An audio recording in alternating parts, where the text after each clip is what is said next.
तो बच्चों चलिए प्रश्न को पढ़ते हैं और समझते हैं। एक कक्षा में 15 विद्यार्थियों में से 10 विद्यार्थियों का चयन किया जाना है। इनमें से 3 विद्यार्थी ऐसे हैं जो एक साथ चयनित होंगे या चयनित नहीं होंगे। कितनी विधियों से इनका चयन किया जा सकता है? प्रश्न को हल करने से पहले हम प्रश्न के लिए मुख्य अवधारणा लिख लेते हैं। तो प्रश्न के लिए मुख्य अवधारणा, जिसकी सहायता से हम इस प्रश्न को हल करेंगे।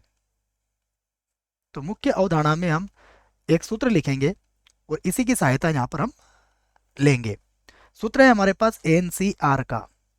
एनसीआर का अर्थ होता है कि एन विभिन्न वस्तुओं में से आर विभिन्न वस्तुओं को लेकर बनने वाले संचयों की संख्या। और ये होता है एन का फैक्टोरियल बटे में आता है आर का फैक्टोरियल और एन माइनस आर का फैक्टोरियल। तो यह सूत्र है जो आपको याद रखना है। यहाँ पर याद रखें कि ये जो एन का फैक्टोरियल होता है यह प्रथम क्रमागत एन प्राकृत संख्याओं के गुणनफल को व्यक्त करता है, अर्थात 1 गुणा 2 गुणा 3। इस प्रकार यह गुणा कहाँ तक जाएगा? एन तक जाएगा। तो यह बात आप प्रश्न के लिए याद रखें। फिर इसका एक गुणधर्म होता है, वो अभी मैं आपको लिखवा देता हूँ। एन सी आर जो होता है यह बराबर होता है N C N minus R के। तो इस सूत्र का प्रयोग भी हम इस प्रश्न में कर सकते हैं। आइए अब प्रश्न को एक बार और पढ़ते हैं और फिर इसको हल करते हैं। देखो हमसे क्या कहा गया है? 15 विद्यार्थी। तो सबसे पहले हम लिखेंगे कि हमारे पास जो विद्यार्थी है वो कितने हैं। तो विद्यार्थी, या फिर यूं कह सकते हैं कि विद्यार्थियों। तो ये लिख दिया हमने। जो विद्यार्थियों की संख्या, विद्यार्थियों की संख्या कितनी है हमारे पास? ये तो 15 है। उसके बाद हमें कितने विद्यार्थी चाहिए? देखिए 10 विद्यार्थी का चयन। तो आवश्यक विद्यार्थी यहाँ लिख लेते हैं हम। आवश्यक विद्यार्थी, आवश्यक विद्यार्थी हो गए 10। अब देखिए बच्चों यहाँ पर दो स्थितियां बन सकती है हमारी। 3 विद्यार्थी ऐसे हैं जिनका एक साथ चयन होगा या फिर नहीं होगा। तो हम दोनों स्थितियों पर यहाँ पर विचार कर लेते हैं। सबसे पहले मैं लिखता हूं कि यदि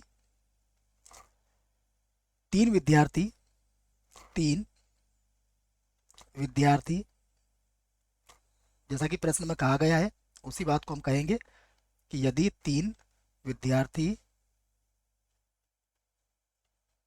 का चयन हो, चयन हो, तब तब चयन के तरीके, तब चयन के तरीके देखिए कितने तरीके होंगे। अब समझिएगा आप, हम विद्यार्थियों का चयन कर रहे हैं और हमें 10 विद्यार्थी चाहिए।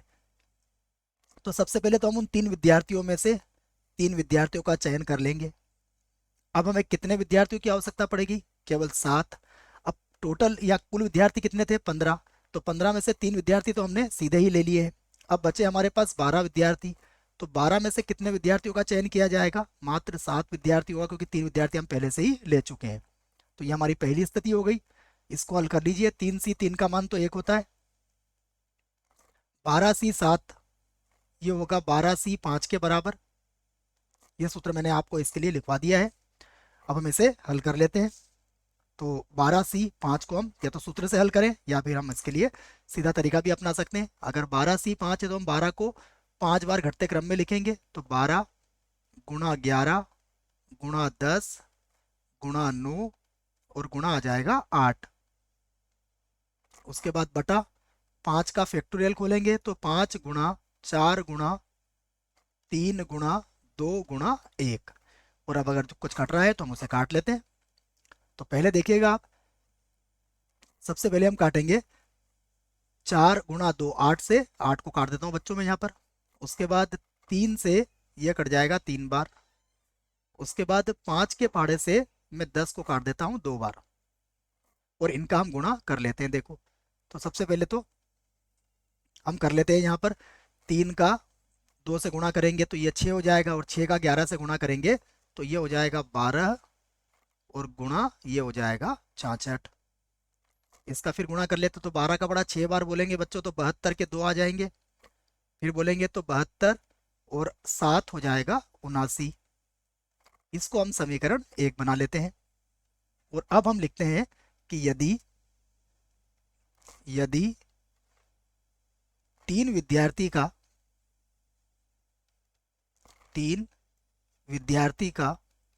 चयन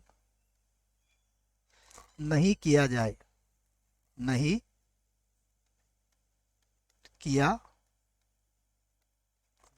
तब चयन के तरीके तब चयन के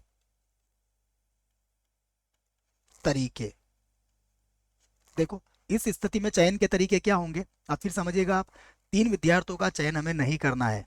इसका अर्थ यह हुआ कि तीन विद्यार्थियों को हम 15 विद्यार्थियों में से अलग कर देंगे। तो अब हमारे पास 12 विद्यार्थी बचेंगे।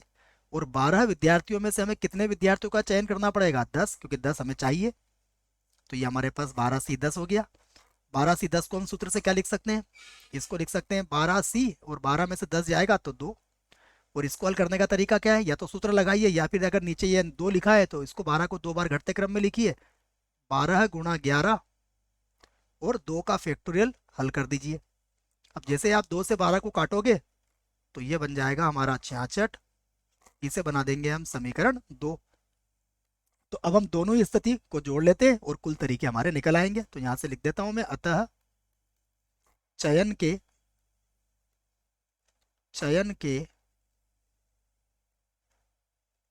कुल तरीके, तो चयन के कुल तरीके ये कितने हो जाएंगे, ये तो था 792 और प्लस यहाँ पर आ गया 66।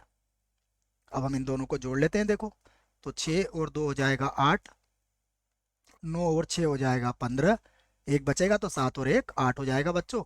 यही हमारे प्रश्न का उत्तर होगा। आशा करता हूँ आपको इस प्रश्न का उत्तर समझ में आया होगा। धन्यवाद।